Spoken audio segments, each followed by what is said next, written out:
Hello and welcome back to Breaking Down Better Call Saul. Now, we are talking about episode 11 of season 6, and much like I think last week or the week before, I'm filming this literally an hour before the next episode, episode 12 of season 6, goes live in America, because it's just taken me all week to kind of get to it for a very specific reason. Now, the interesting thing about, I like to kind of throw Easter eggs into a lot of my videos.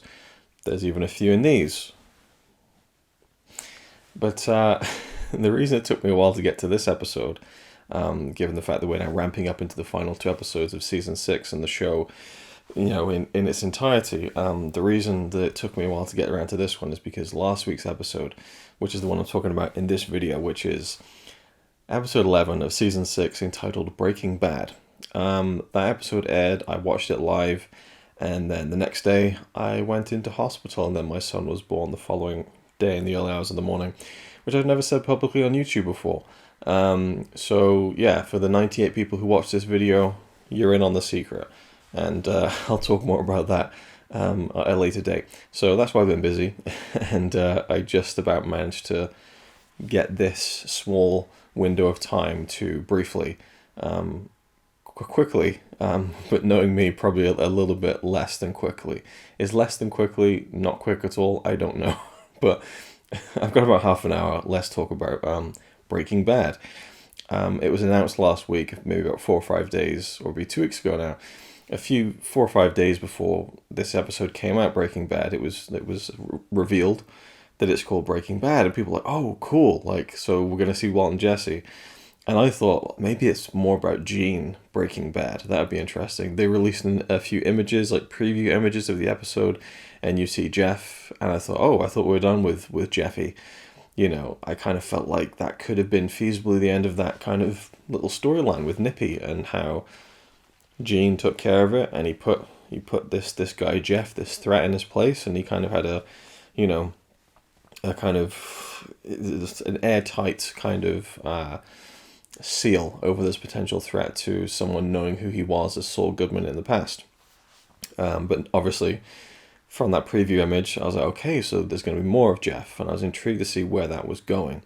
They announced the title of the episode was Breaking Bad, and so we get a very cyclical kind of thing where we see Walt and Jesse in this episode, and it's an episode of Better Call Saul called Breaking Bad, and it takes place inside the episode of Breaking Bad, in which the title of that episode is called Better Call Saul in season 2. But that's not the whole kind of piece of this episode. There's a whole lot more going on than just the Walt and Jesse cameo. There's the Gene stuff as well. So we get kind of a healthy mix and an intriguing structure throughout the episode as well. So we open with the teaser of Saul in the back of the RV, and Walt and Jesse drag him out. We don't see them, and they throw him out to the desert in the kind of recently dug grave. And he's like, no, it was Ignacio. And then they cut. And then it's the new intro. I like the new intro. I like that we had 60 episodes of the same 10 intros that kind of slowly degraded. And then now that we're like past the point of no return, the intro is different. And even the music cuts out halfway through, like it's like the mini DV kind of tracking thing. I really like that touch. Anyway, so we get the Breaking Bad tease. And I said at the time on Twitter, like, I hope that's all it is, because people have been harping on and on about the Walt and Jesse thing. Like, they've been disappointed with the past few weeks of Better Call Saul because they want Walt and Jesse, and it's like, this show isn't about Walt and Jesse. It'll be cool to see them, but it's not going to be like some vital, thing that's, well, in a way it is, in a way it isn't. I was kind of, I wasn't like, oh my god, I can't wait to see them. I was, it'd be cool to see them. So I kind of hoped it would be fun if that was all it was. And I feel like the episode and the show might have been stronger if that's all it was. But in a sense, we'll talk about that in a little bit of time. Sorry, I've had very little sleep over the past few days, so my turns of phrase are not going to be quite as solid as they usually are, which is pretty shit to begin with anyway, so what the fuck am I talking about? So we then move to the Gene timeline, and we see Francesca. This is post-Breaking Bad. She's working as a kind of super, is that even the right term for it? She's like a kind of landlady. And a very funny sequence where they're like, hey lady, you need to to unplug the sink, and you do it yourself, use the plunger, the motion, and so off she goes in a very, very well constructed sequence where she's driving and she thinks she's being tailed, And then she realizes she's not. She's like, compose herself. She's like, okay, okay. She drives back around the exact same turning again. Now she's off in the middle of nowhere, and I recognize this as the gas station from season 2, I think, or season 3 maybe, of Breaking Bad, where Hank is on the tails of Jesse, and he comes to the gas station where he sold the woman, or he used some meth to kind of get gas money, basically. And Hank kind of gets an ID on the RV using the ATM camera. And so Francesca's out in the middle of nowhere, and she sat in a car waiting for this public telephone to ring. Now, I didn't know this, even though I recently rewatched the whole series, but in season 4, we get that flash forward kind of Saul and Francesca in Saul Goodman's office, like around the end of Breaking Bad, where he's frantically shredding all his stuff. He's about to leave, just like Walt, to flee Albuquerque. Apparently in that episode, he tells Francesca, like, I'm going to call you on like this certain date in October or something. So she turns up in this episode very apprehensively. She answers the phone. And now Gene is like, how hot is it? He wants to know what's the state of Albuquerque. Like, he wants to know, are the police still on to me? And she's like, well, Walt's gone. They found Pinkman's car down by the border, so he's long gone. And Gene's like, wow, so they're still, even after the maestro bought the farm. He calls Walt the maestro in Breaking Bad. Even after the maestro bought the farm, they're still looking. So he realizes he can't go back to Albuquerque, and it's an interesting. I'm intrigued to see if the timeline of all this is going to pay off somehow, because they very specifically dated this to where I believe Walt and Saul flee Albuquerque around April of 2010 in the timeline. The Gene stuff that we see takes place, I believe, in September of 2010. Which is when Walt dies, and then on October 2010 is where I think most of the Gene stuff happens. Maybe even all of the Gene stuff we've seen from season 1 is in October 2010, but either way, it's very close. So I'm wondering if that's going to play into the show at all. I have no idea, because it does feel like Gene has been working at that Cinnabon for years, but it's about 6 months, but he's so despondent and kind of broken and isolated that you kind of feel like it's been a very long time. But for a guy like Jimmy, Saul, Gene, I would imagine 6 months of working a normal job and not being Saul Goodman feels like a lifetime. It's like a jail term, for him. He can't be who he truly is. So he gets this phone call from Francesca, and he's like, anything else? And he's just, it's sad, because it's like this is someone from his old life, and he's like looking for a bit of, anything really. And he asks about some of the guys that they tie up the Huel situation, where everyone was like, so like, what happened to Huel? He just sat there waiting at the end of Breaking Bad. There was apparently some kind of adverts of Huel where he leaves his kind of the room that he's in. I believe building up to El Camino, the release of that movie. But she just says that Huel went back to New Orleans. He's like, that's good. Anything else? And she said, well, I did get one call from Kim asking how I was, and she asked if you were alive. He's like, huh. She called and she asked about me, Kim. And at this point, we haven't seen Kim for 2 episodes. And it's like, oh, she asked about him, and you're getting that excitement back again. There's also like a whole sequence where she goes and gets money that he very carefully hid for her. But you get the sense Francesca's done with this. And, he's like, well, I guess it's goodbye. And she just hangs up, There's not a whole lot of love between these two characters, really. But you can tell that he's kind of aching for some news. She even says at one point, like, you got the internet, haven't you? So some of it he probably already does know, but it's just like getting to speak to someone like Francesca, who was a part of his life as Saul, and it gives him some kind of link, and feels good for him just to get something. But then when he hears about Kim, it's like, okay, and he drives off and he hits a crossroads, and then you see him kind of thinking about it in the car. He goes back, or maybe even goes to another phone box. But I think it's probably the same phone box in the same stop. And he calls up Florida, and he says, I want to get, is it Palm Coast sprinklers, or Palm Springs sprinklers or something? It must be Palm Coast, I think, in Florida. And he's looking for Kim Wexler. And, the brilliant thing, of course, is they cut to the other side of the street, and we see the trucks rolling by, and we don't really hear the the actual conversation.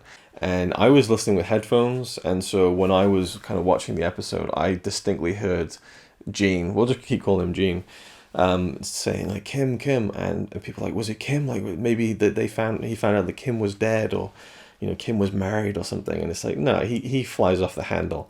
He clearly spoke to Kim, and someone, I think the German version of the film had it subtitled, but he gets into an altercation with Kim on the phone, and it escalates and spirals and devolves very quickly.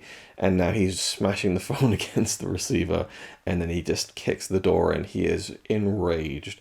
And I believe one of the things I heard him say was something about, like, you turn yourself in or something. So clearly she's saying you should turn yourself in. That's intriguing. And I wonder that's so exciting now, because I have no idea where they're going with it. I really don't. And that's kind of exciting. With Breaking Bad, it was like, yeah, Walt's probably going to die. He's probably going to kill the Nazis. Jesse's probably going to get freed. It's just, how do you get there? But here, I don't really know where it's going or how they're going to get there. I do sense it's going to end with Jimmy going to jail, but we'll see. We'll see what happens. Anyway, so the Kim thing just sends Gene into a spiral, because he now goes back to Jeff, and he's like, we're in business again. And Jeff, after being very apprehensive, is like, hell yeah. But I love, like, the kind of repeat of the scene where he comes in and Gene's there with Mary and his mother, and he's looking at the laptop, and Jeff is very like, oh, it didn't cost much at all. Like, I love how he's kind of like, he's really towing the line with what Gene said to him. So, it shows you that Gene would have been fine if he'd not gone back to Jeff, and nothing would have happened. He would have kept his word and not said anything. But, we're back in business, and now he's scamming people, these rich kind of single men with no families. He's found these marks, and he's kind of, plying them with drinks at the bar, and he's got this little contraption where he sucks up the alcohol of his own drink, so he kind of is sober enough that, he can really keep an eye on what's going on, get them really drunk. And then he gets Jeff to pick them up in the cab, give him a bottle of water that's got these barbiturates in them. I have no idea what those are. And so they basically are so drunk by the time they get home, Jeff puts a bit of tape over the door, and then his brother, Buddy, I believe, comes in and kind of just takes pictures of all their cards, their details, and they find someone, somehow, I guess. That part could have been maybe explained, how they found the guy who uses this information, presumably to kind of just pilfer money here and there at these men's accounts.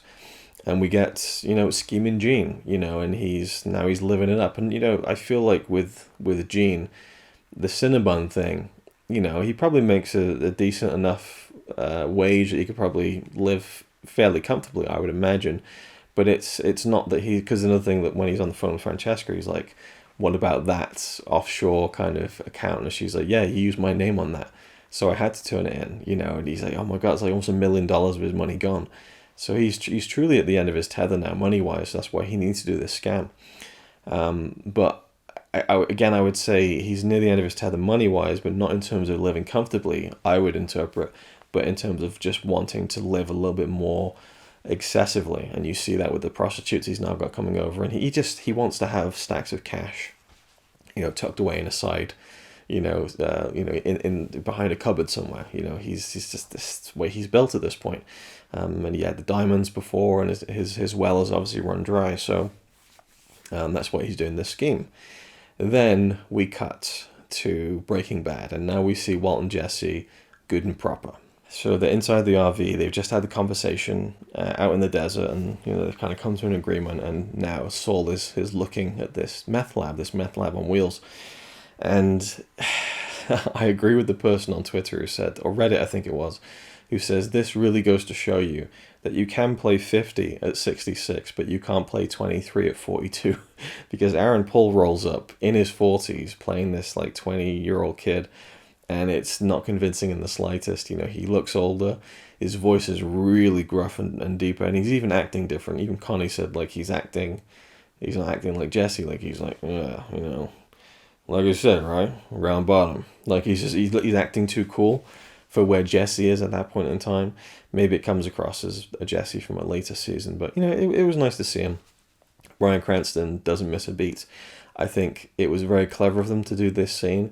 I mean, it fits very nicely in terms of the story. It's the first time they've met, or the first time they've properly had this big altercation. But you get the kind of the ski masks, and so they pull them up just over their head, so Bryan Cranston doesn't need to shave his hair, and you kind of get away with it a little bit. Although there is still apparently another Walter White scene to come, so we'll see how they deal with the bald cap. And how convincing that'll be or not, because in El Camino it looked so huge they had to digitally shrink his head, and it still looked massive and very noticeable. But it was very smart how they just had the ski mask. So anyway, it's kind of dark, and it was, I feel like they got away with it as much as they could. But people moaned about it. But Giancarlo Esposito looks, a lot older in Better Call Saul than he does in Breaking Bad. That just is the way it is. The same with Jonathan Banks. People are, look, they haven't aged a day. They have. If you watch Better Call Saul, the later seasons, then you go into their first appearances in Breaking Bad. It's very noticeable how much older they are in the earlier timeline. But you just roll with it. Just it's a leap of faith. It's about the story more than just like, well, he looks older.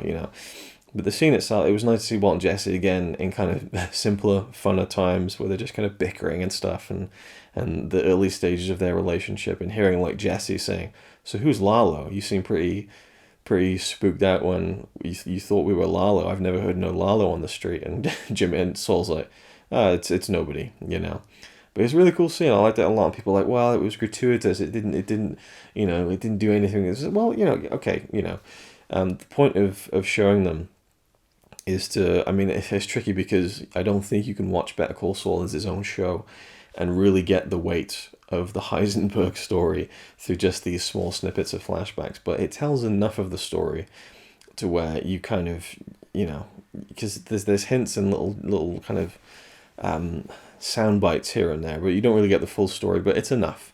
And also, it's just nice. It's just nice to kind of do it in a full circle kind of way. And we're yet to see there's supposed to be 2 more scenes, one with just Jesse, one with just Walt. We'll see how those work into the story. But this one, it was just nice to kind of see them again, to see Saul's perspective a little bit, I suppose. There's a couple of callbacks in there, which is kind of nice. But the main meat of the Breaking Bad flashbacks, which are interspersed throughout the entirety of this episode, the next 2 are Saul in his office, and Mike comes in and gives him the lowdown on all these people he's been following that Saul is kind of scouting out for certain things. And one of them is this Walter White. And Mike's like, yeah, his name's Walter White. He's a chemistry teacher. He knows everything. It shows you just how close Walter was to getting caught, because it was so easy for him to be, I guess when he walked into the office and kind of tried to pass himself off as Mr. Mayhew, Mike gets shit done, and he found out everything about Walter, and he said the guy's an amateur, and Mike is advising Saul, don't go near him. Mike's like, I've got this other guy, he's promising, you can trust him. And Saul's like, there's something about that Walter White guy, the Heisenberg guy. And Mike's like, I'm telling you, it's not worth it. And he just sees Saul kind of going off into the, he's not really listening to Mike. He's just, Saul is seeing something in Walter White. And it really does reframe things. And I guess you could probably glean it from Breaking Bad if you really thought about it. But this really explicitly shows you that Saul seeks out Walter to make the connection between Walter and Gus, which is really what makes the whole of Breaking Bad explode. Breaking Bad as a story could have feasibly tied itself up in a couple of seasons if Walt hadn't got as far as Gus and had made enough money to kind of, square away things. And he'd killed a few people and been responsible for even maybe the plane crash. But once Walt gets involved with Gus, it's, we're in the Empire business. And everything just explodes from there in a humongous fashion. And that really is all down to Saul walking into Walter White's classroom. And so that's the other flashback. We see Gene slamming the door in black and white and in color. He opens the door. I think, or Gamo's opening the door, closing the door, but I think he gets out the car, he shuts the door, and now we're in color, and it's Saul, and he's outside the high school. We see Walter's car, and he walks up to the front entrance, and it's juxtaposing him about to walk into a building that contains a man who has cancer, who is potentially going to change the course of Jimmy McGill's life forever. In the case of Breaking Bad, that's what happened with Walter White. In the Gene timeline, that's maybe what's going to happen with this man who he, had a few drinks with, had taken him into the cab with Jeff, given some drugs, and now he's determined to rip this guy off because Jeff and his brother, or Jeff's brother at least, Buddy's like, I can't do this. The guy's got cancer. I don't feel right ripping him off. And Gene turns into the coldest version of Saul and Jimmy we've ever seen, where he's just like, you're going to do this. Even guys with cancer are assholes, It's a really, you can say it's morally wrong what he's doing anyway, but someone who's got cancer, and it's just like, Does it heighten the kind of the scumbaggery of ripping someone off or not? I don't know, but Gene turns into the version of Walter White where it's like, we're done when I say we're done. There's a cruelness to Gene now, and I think that when he's been through everything he's been through as Saul Goodman, and presumably he had kind of looked into what Kim was doing because he knew where to find her, but he'd never spoken to her, I would assume, in all these years. And, someone came up with the theory that perhaps, his bright and colourful Saul Goodman adverts and billboards, he was hoping that Kim might see it or something. But, clearly he's been keeping an eye on where she is, but maybe hasn't contacted her before. But then the Saul Goodman thing explodes. He has to go be Gene Takovic. He's lonely, he's depressed, his life is ruined, basically. And then he gets this sliver of hope from Francesca, who says that Kim called and asked about you. And he's literally at a crossroads there, and he decides to go back, and he calls her. He doesn't like what he hears, and it makes him spiral even further, the same way that her leaving him in fun and games, that created the Saul Goodman that we saw in Breaking Bad, who's completely cut off from any kind of morality, just a complete scumbag, basically. He basically has lost everything at that point. And so, but now, a guy who's lost everything again, and then gets dealt the second blow from Kim rejecting him, I suppose, or not being as receptive to him as he would have liked, that kind of ruins his his state of mind, ruins his being, and so he just, fuck it, I'm just gonna rip guys off and I don't care. Guys with cancer, it doesn't bother me. He might be an asshole, it doesn't matter. So he goes in to do it himself, and also Marion, who initially had really warmed to Gene in episode 10, and she's there with him in the beginning of episode 11, and she's showing him funny cat videos on YouTube on the laptop Jeff just bought her, and we see her watching them late at night, but she looks out the window and sees Gene kind of like, bossing Jeff around, and she can see that that's not the Gene that she knows. Now, she has a laptop, she has access to the internet, and one wonders whether she's going to play a crucial part in what happens next, but the end of the episode is Gene going up to that door, and what happens next. So I'm going to find out in about 10 minutes time. We know that episode 12 is called Waterworks, written and directed by Vince Gilligan, very exciting, and there's been some teasers which show the Palm Coast Sprinklers, or whatever the company's called. So we're going to see Kim. That's a dead cert. It's like when this episode was about to come out, Vince Gilligan was at there's a big event in Albuquerque where they unveiled these bronze statues of Walter White and Jesse Pinkman, which, big tourist attraction to drug dealers. But Breaking Bad has been like a very positive kind of thing for Albuquerque in terms of like tourism. Apparently, like it's brought in hundreds of millions of dollars of tourism over the years, and it's understandable why, because Breaking Bad is synonymous with Albuquerque. So they unveiled these statues, and there was Bryan Cranston, Aaron Paul, the cast of both shows, and Vince Gilligan was interviewed, and he said, well, this Monday's episode, it's called Breaking Bad, and people want to know when you're going to see Walt and Jesse. I'd say you probably won't be disappointed if you tune in on Monday. So that was that, and people were waiting for it. But I would say it's safe to say Waterworks, the teaser with the Palm Coast Sprinklers thing, we're going to see Kim in this episode. But I wonder if, episode 11 ends with Gene going into that guy's house. What if episode 12 is just a whole episode of Kim and what she's been up to?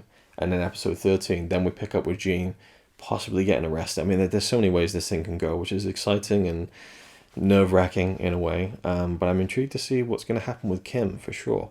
But I love the episode. I like seeing the Breaking Bad flashbacks. They're woven nicely in there. But the last thing I'll say is that I do think if we hadn't seen the Walt and Jesse cameo, you still could have done everything else. You still could have done the teaser with Jimmy getting taken out into the desert. You definitely should. The most crucial part is Mike advising Saul not to go after Walter White and to seek his services, basically. And you could even have the scene of him walking up to the school. You know where he's going. And not showing it would have been a bit more effective, I think, than actually bringing them back for it.